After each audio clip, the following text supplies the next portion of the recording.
সব কিছু হয়ে গেছে অনকর মানি না তাহলে কেমন নেবো এটা কোনো শুটিং মুহূর্ত না, একদম বাস্তব। আরে না আর মারেন না, মেয়ের একে তো দূর করে বিয়ে দিতেছেন পুরানা পাকালা মারতেছেন। মেয়েটার সাথে মামুনি অনেক জোড়াজুড়ি করে বিয়ে দেওয়া হচ্ছে ওই ছেলেটার। জামাইয়ের অনেক টাকা পয়সা আছে, কান্নাকাটি করেন না।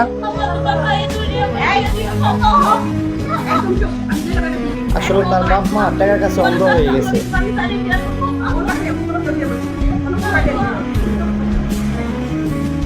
বলেন বলেন বলেন বলেন আলহামদুলিল্লাহ বলেন বলেন।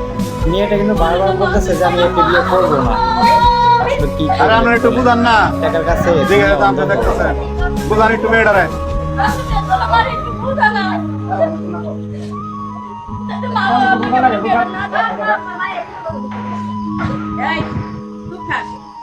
বলে বলো মামুনি বলে বলো, সাইন দিছ কি বিষয় দিছ সব হয়েছে, খালি আলহামদুলিল্লাহ বলে বলো।